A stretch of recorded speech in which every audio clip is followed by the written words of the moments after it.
എല്ലാവരും ലേഡീസ് പ്ലാനറ്റിലേക്ക് പോന്നോളൂ. ഇന്ന് നമുക്കിവിടെ ഒരു വെരി സിമ്പിളായിട്ടുള്ള ഒരു പച്ചമാങ്ങ കൊണ്ട്, പച്ചമാങ്ങയ്ക്ക് പകരം ഞാൻ കുറച്ച് ചെനച്ച മാങ്ങ കേട്ടോ എടുത്തത്. അതുകൊണ്ട് ഒരു ഈസി ആയിട്ടൊരു കറി ഉണ്ടാക്കുക. വളരെ ടേസ്റ്റിയാണ്. പിന്നെ നമുക്ക് പെട്ടെന്ന് തയ്യാറാക്കാൻ പറ്റുന്ന കറിയാണ്.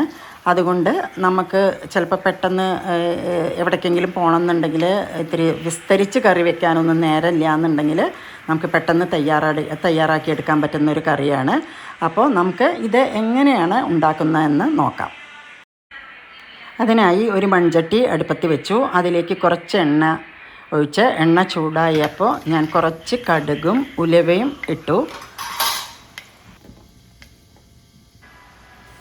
പിന്നെ കുറച്ച് ചെറിയ ഉള്ളി കേട്ടോ, അതൊരു 10-20 ചെറിയ ഉള്ളി നെടുകെ കീറിയത് ആണ് ഇട്ടത്. പിന്നെ ഞാനൊരു 3-4 പച്ചമുളക് നെടുകെ കീറിയത് കേട്ടോ. പച്ചമുളകിന് നിങ്ങളുടെ എരിവിനനുസരിച്ചിട്ടാണ് ഇടേണ്ടത് കേട്ടോ. ചിലർക്ക് എരിവ് കൂടുതൽ വേണം, ചിലർക്ക് എരിവ് കുറച്ച് മതി. പിന്നീട് കുറച്ച് കറിവേപ്പില കൂടി ഇട്ടിട്ട് നല്ല പോലെ ഇളക്കുക. ഇനി ഈ മാങ്ങ അരിഞ്ഞ് വെച്ചിട്ടുണ്ടായിരുന്നല്ലോ 2 മാങ്ങ, അത് ഇതിലേക്ക് ഇടുക കേട്ടോ. എന്നിട്ട് നമ്മൾ ഒന്ന് ഇളക്കി കൊടുക്കുക. എല്ലാം കൂടി ഇളക്കി കൊടുത്ത ശേഷം കുറച്ച് മഞ്ഞൾപ്പൊടി, ഉപ്പ് ഇട്ട് ഒരു പാകത്തിന് വെള്ളം ഒഴിക്കുക.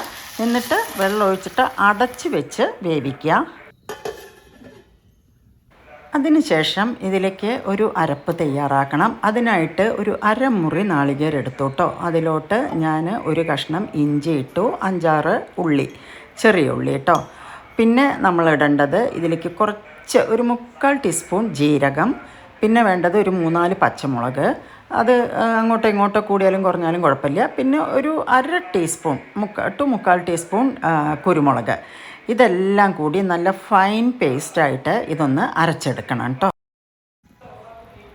അപ്പോൾ ഇവിടെ മാങ്ങ കഷ്ണങ്ങളും എല്ലാം നന്നായി വെന്തിട്ടുണ്ട് കേട്ടോ. അപ്പോൾ നമ്മളിതിലേക്ക് ഈ അരച്ച് വെച്ച അരപ്പ് ചേർത്ത് ഒന്ന് ഇളക്കി ഒരു 5 മിനിറ്റോ അല്ലെങ്കിൽ ഒരു 6-7 മിനിറ്റും കൂടി നന്നായിട്ട് വേവിച്ചെടുക്കുക. അപ്പോൾ നമ്മുടെ കറി ഇവിടെ റെഡി ആയിട്ടുണ്ട്. ഇനി നമുക്ക് ഇത് വാങ്ങി ഒരു സൈഡിലേക്ക് വെക്കാം. എന്നിട്ട് നമുക്ക് ഇതിലേക്ക് വറുത്തിടാനായിട്ട് റെഡിയാക്കാം. അപ്പോൾ അതിലേക്ക് കുറച്ച് വെളിച്ചെണ്ണ,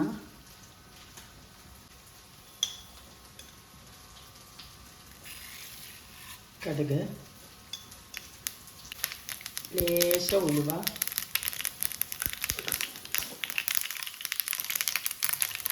മുളകിൻ്റെ പൊട്ട, കറിവേപ്പില.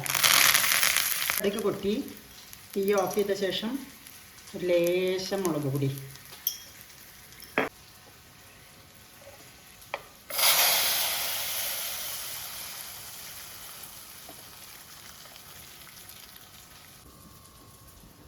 അപ്പം നമ്മുടെ പച്ചമാങ്ങ കൊണ്ടുള്ള കറി ഇവിടെ റെഡി ആയിട്ടുണ്ട്. എല്ലാവരും ഒന്ന് ഉണ്ടാക്കി നോക്കുക. ഇഷ്ടമായാൽ സബ്സ്ക്രൈബ് ചെയ്യുക, ലൈക്ക് ചെയ്യുക, കമൻറ്റ് ചെയ്യുക. Thanks for watching.